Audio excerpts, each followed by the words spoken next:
কিয়ামতের পূর্বে জাহিলিয়াত বর্ষণ হবে। মুহাম্মদ সাল্লাল্লাহু আলাইহি ওয়াসাল্লাম বলছেন আইয়ারফুল ইলম, বিদ্যা উঠে যাবে, দায়িত্বশীল হবে মূর্খ, অযোগ্য ব্যক্তি চেয়ারে বসে থাকবে, অযোগ্য ব্যক্তি এই জায়গাতে উঠে বক্তব্য রাখবে, সে মোড়লকে সামনে রেখে বক্তব্য রাখবে, সে ক্যাশিয়ারকে সামনে রেখে বক্তব্য রাখবে, সে সর্দারকে সামনে রেখে বক্তব্য রাখবে। কেন? সর্দার সাহেব ঘুষের ব্যবসা করে, মোড়ল সাহেব প্রত্যেকদিন সুদের ব্যবসা করে, প্রত্যেকদিন ভোট বিক্রি করে, ক্যাশিয়ার সাহেব এগুলো কাজ করে, এর সামনে এরকম বক্তব্য রাখবে না।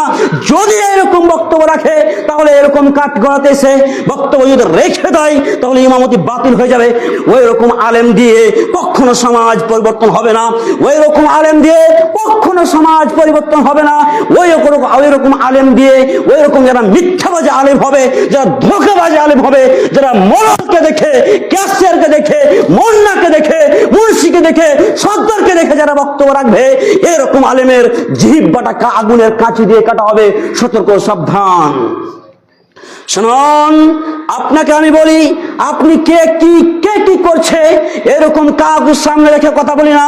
মুহাম্মদ সাল্লাল্লাহু আলাইহি ওয়াসাল্লাম এবং আল্লাহর কথা বলবো, আপনি মনোযোগ সহকারে শ্রবণ করার চেষ্টা করুন।